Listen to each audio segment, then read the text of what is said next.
Hi hello வணக்கம் மக்களே, எல்லாரும் எப்படி இருக்கீங்க? நான் தான் உங்க ஃபன் ஃபேக்ட்ஸ். நேற்று ஒரு வீடியோ போட்டேன், பெண்களுக்கான வீடியோ. அதுக்கு நல்ல ரெஸ்பான்ஸ் கொடுத்தீங்க, நிறைய பேர் மெசேஜ் பண்ணீங்க.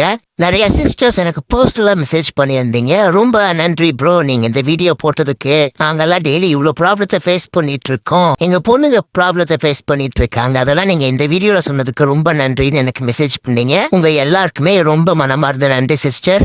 சரி, நம்ம இப்போ டேரக்டா கண்டென்ட் குள்ள போலாமா? நிறைய பேர் என்ன ப்ரோ காமெடி எதுவும் பண்ண மாட்டேங்கிறீங்க, ஒரு எமோஷனலா போயிட்டு இருக்குன்னு சொல்லிட்டு இருந்தீங்க. ஸோ ஃபன் ஃபேக்ட்ஸோட பிளஸ்ஸே காமெடி தான். ஸோ இன்னைக்கு நம்ம ஃபுல்லா பார்க்க போறது காமெடி கண்டென்ட் தான். அதுல ஃபர்ஸ்ட் நம்ம பார்க்க போற வீடியோ, நான் பேசுறதுக்கு முன்னாடி ஃபர்ஸ்ட் அந்த ஃபுல் அந்த வீடியோ நீங்களே பார்த்துருங்க, அதுக்கப்புறம் நம்ம பேசுவோம். அது ஒரு பெருமை. அப்படி வரவே குடிச்சிட்டு அப்படி ஒரு திருநீர் எடுத்து ஒரு குங்குமத்தை அது எதுக்கு வைக்கும், ஏன் வைக்கும், என்ன கடவுள் கர்மாந்திரம், எதை பத்தி கவலை. நீ உண்மையிலேயே இந்துனா பிறக்கும் போதே உன் நெத்தியில திருநீரோட கடவுள் படைக்க வேண்டியதானே?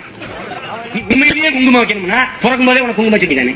நீ உண்மையிலேயே இஸ்லாமியனா பிறக்கும் போதே சுண்ணத்து பண்ணி உன அனுப்பி வேண்டியதானே? நீ உண்மையிலேயே கிறிஸ்தவனா நெத்தியில நெஞ்சிலையும் ஜில்லியோட பறக்க வைக்க வேண்டியதானே? இது நீயா போட்டுக்கிற வேஷம் எதுக்குது? முதல்ல இதை தொலைக்காம நீ எப்படி மனுஷனாத?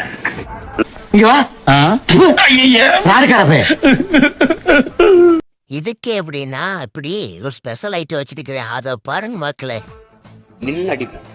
என்னை இவரு கராத்தே சண்டைக்கு எனக்கு போட்டிக்கு அனுப்புவாங்க. ஒல்லியா சின்ன பையனா இருப்பேன். நான் கிரீன் பெல்ட் தான் வாங்கியிருந்தேன். இந்த ரெட் பெல்ட் இந்த பிளாக் பெல்ட் வாங்கினா தூக்கி என்னோட சண்டை போட விடுவான். மொரட்டு ஆளா இருப்பான். பயப்படாம நிற்பேன். ஏறி ஏறி அடிப்பான். நான் அவன் சோற வர இங்கிட்டு அங்கிட்டு இங்கிட்டு அங்கிட்டும் ஓடுவேன். நான் பயந்து ஓடுறேன்னு நினைச்சு எல்லாம் கைதிச்சு சிரிப்பான். ஒரு சின்ன பையன் ஜிக்கிட்டான்ட்டு எச்சவன் அடிப்பேன் பாரு. ஒரே அதுக்கப்புறம் எழுதிக்க. இது சத்தியமா நான் செஞ்சேன். நம்புற மாதிரியாங்க இருக்குது. நம்மளாதான் சோறு போடுன்னு தாத்தா சொன்னாரு. நீங்க சாப்பிடுறீங்களா? இல்ல உண்மைதான் நம்புறேன். வாங்க. ஒரு பக்கம் ஆச்சரியமா இருந்தாலும் மனசுல ஏதோ ஒரு சந்தேகம் இருந்துட்டே இருக்குக்கா. ஆமாக்கா, எனக்கும் அதேதான். எனக்கும் அதேதான். உங்களுக்காக ஒரு ஸ்பெஷலா ஒன்று காட்டுறேன், அதையும் பார்த்துருங்க. இந்தியாவில் இல்லப்பா, இந்தியாவில் நம்ம ரஷ்யாவுக்கு அப்புறம் நம்மகிட்ட தான் பாருங்க. அப்ப இந்தியாவில AK-74 சுட்ட ஒரே ஆள் நான் தான் இருக்கேன்.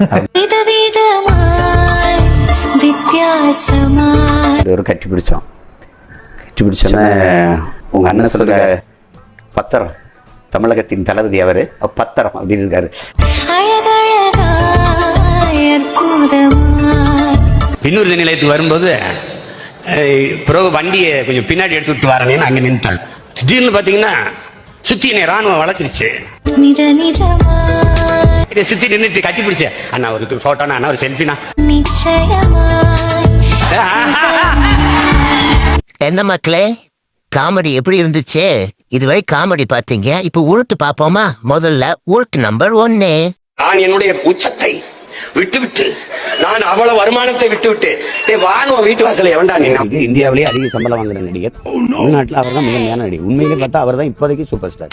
180 கோடி அவருக்கு, 30 கோடி வரி போனாலும் 120 கோடி அவர் கையில் இருக்கு. அதை குறிப்பிடத்தான வராது. சரி, வரவேற்க வேண்டியதுதான். தமிழர்களுக்கு நிறைய கோடிக்கணக்கான பிரச்சனை இருக்கு. அதுல போராடுறதுக்கு நிறைய தலைமைகள் கட்சிகள் தேவைப்படுது. நான் அடைக்கலங்கள் இவர்களை படைக்கலத்தோடு யாரும் வானொலி கூப்பிடலையே. நடிகர் விஜய் அரசியலுக்கு வந்தால் வரவேற்பீர்களா?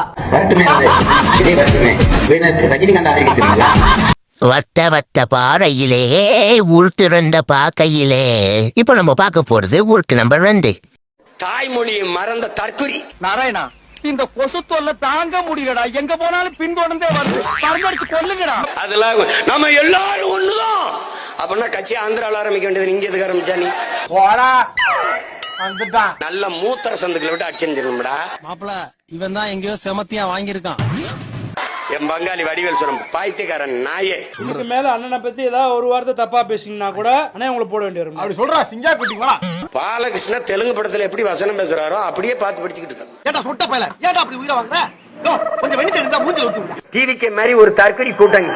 அவனுக்கு வடிகட்டின முட்டாள்னா நீ வடிகட்டாத முட்டாள். பூரா அறப்பைத்தியங்களை எல்லாம் தலைவனாக்கி நீ படுற பாடு. அழுகுற அழுதுக்கு இருக்க நீ. மறுபடியும் சீமா ஆடு மாடு மேய்க்க சொல்றோம். என்னை படிக்க வச்சவன் ஆத்தா அப்பன ஆடு மாடு விட்டாண்டா படிக்க வச்சான் பைத்தியக்கார பையல. என்ன கண்டு விட்டு கத்துற நீங்க? அடிச்சு முடிச்சாச்சு. அடுத்து நம்ம பார்க்க போறது உருட்டு நம்பர் 3. நீ மானஸ்தண்டா. நல்ல ஆத்தாளுக்கு அப்பனுக்கும் பிறந்த மானஸ்தண்டா. தன்மானமிக்க தமிழ் மண்ணில் பிறந்த நீ ஒரு ரத்தத்துல பிறந்திருந்த என் பேரை உச்சரிக்காம வலைவலி நடத்துறாப்பா. டேய் பத்தியா என்னை பேசி தாண்டா பிச்சை எடுத்து சாப்பிட்டு இருக்க பரதேசி. ஒர்க் நம்பர் 4 சொன்னோம். நீ வரும்போது பெரியாரு அண்ணா எம்ஜிஆர் எல்லாம் தூக்கிட்டு வருவா என்ன கண்டா. ஒர்க் நம்பர் 5 நீ வேலுநாச்சியார படமா வச்சுட்டா மறவர் எல்லாம் தென் மாவட்டத்துல முக்குளத்தோரெல்லாம் ஓட்டு போடுவான்னு ஒருத்தன் சொல்லி வச்சா இல்ல சொல்லி வச்சான்ல அவன் கேளு என்ன. ஒர்க் நம்பர் 6 இந்த வீடியோவை பாரு. ஆமக்கறி சாப்பிட்டான். நான் பன்னிக்கறி கூட சாப்பிட்டேன். ஆமக்கறி சாப்பிட்டேங்கிறேன். எங்க அண்ணன் கேக்குறாரு ஏப்பா நம்ம நாட்டுல தடை விதிச்சு வச்சிருக்காங்க தெரியல என்ன. அது இந்த மாதிரி அரைக்கலை காக்கலை இதெல்லாம் கிடையாது. இறங்கினோம்னா முதல்ல ஒரு வடக்கலை தீவுல வந்து இறக்கி விட்டாங்க என் தம்பிங்க. ஆனா அதை திரும்பி பாருங்க ஒரு ஆளு சின்னதா ஒரு பரிசல்ல போறாரு. பரிசல் இல்ல ஆமா ஓடு திருப்பி போட்ட ஒரு ஆள் அப்படி உட்காந்து போயிட்டு இருக்காரு. சிவாஜிலிங்கம் எம்பி எனக்கு இலங்கையோடு நெருக்கமான தொடர்புகள் உண்டு. விடுதலை புலிகளோடு இன்றும் உண்டு. சிவாஜிலிங்கம் எம்பியோடு நான் சாப்பிட்டு கொண்டிருக்கும் போது என்கிட்ட சொல்றாரு இலங்கையில ஒரு முறை இந்தியாவுக்கு வந்திருந்த போது சீமான் யாருன்னு எங்களுக்கு தெரியாது. பல சினிமாக்காரர்கள் வருவார்கள். அப்போ ஒரு பொய்ய வடிகட்டின ஜமக்காலத்தில் பொய்ய சொல்லிய உயிருக்கு போராடி கொண்டிருக்கிற ஒரு தமிழ் தேசிய தலைவன் தன் உயிரை பற்றி பேசுவானா சீமானுக்கு ஆமகறி வாங்கி கொடுப்பானா. கொண்டாட்டி மதவதனை வச்சுக்கிட்டு டைனிங் டேபிள்ல சாப்பிட்டு இருந்தா பிரபாகரன். அன்றைக்கு உயிருக்கு மலை பிரதேசங்களில் மலைக்காடுகளிலும் சிங்கள ராணுவத்துடைய பேராதிக்கத்தை எதிர்த்து அவர்கள் கண்ணிவெடி தாக்குதல் நடத்தி அபாயகரமான நிலையத்தில் இருக்கும்போது தமிழ்நாட்டில் இருக்கக்கூடிய ஒரு சின்ன நடிகனுக்கு போய் அவருக்கு நல்ல சாப்பாடை வை. எவ்வளவு பொய் நீ சொல்லியிருப்பான். இந்த மாதிரி பொய் உலகத்துல யாராவது சொல்லியிருக்கலாம்? நீங்க சொல்லுங்க தமிழ். சீமானுக்கு முன்னால நின்னுகிட்டு மதிவதனி அண்ணிட்டு சொன்னாலும் அவன் என்ன சாப்பிடான்னு குறிப்பு எழுதி வச்சுக்கோ. இதா பிரபாகரனுக்கு வேலை. சொன்னார்கள் மொத்தம் ஒதுக்கப்பட்ட நேரம் 10 நிமிடம். அது சீமானுக்கு செக்யூரிட்டி எல்லாம் போக 2 நிமிடம் தான். அப்படி கிட்டத்துல வந்து நின்று அப்படி போயிட்டார். அவ்வளவுதான். இதை வைத்து ஒரு அரசியல் செய்யும். நானே ஒரு பரதேசி பையன், நானே ஒரு வெங்கம் பையன், என்னை நம்பி என்னை மாதிரி கேடுகட்ட மானம் கட்டவனும் கிடையாது. ஒர்க் நம்பர் 7 இது பெரிய ஓலு. இது யாரு? ஒரு நாள் என் தாயின் மீது என் தலைவன் மீது சத்தியம் என்று சொல்றேன். இந்த நிலம் எனக்கு சிக்கி இங்கேயாச்சும் உனக்கு யாராச்சும் சான்ஸ் கொடுங்கப்பா. உங்களிடமிருந்தே உங்களுக்காக வந்தவர்கள்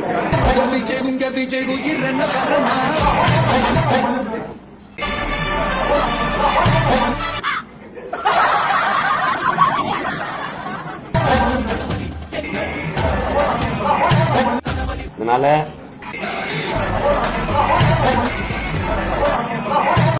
இதெல்லாம் உண்மை நினைச்சிடாதீங்க. இதெல்லாம் ஜஸ்ட் எடிட் பண்ணதுதான் உங்களை சிரிக்க வைக்கிறதுக்காக மட்டும்தான்.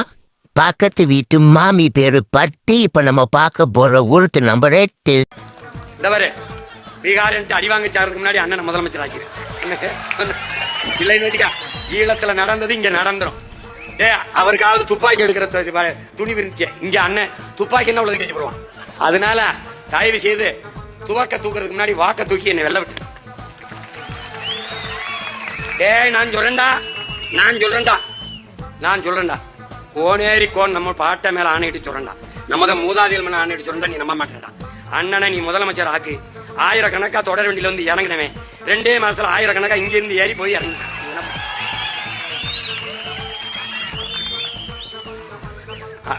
கதை முடிஞ்சிடும்.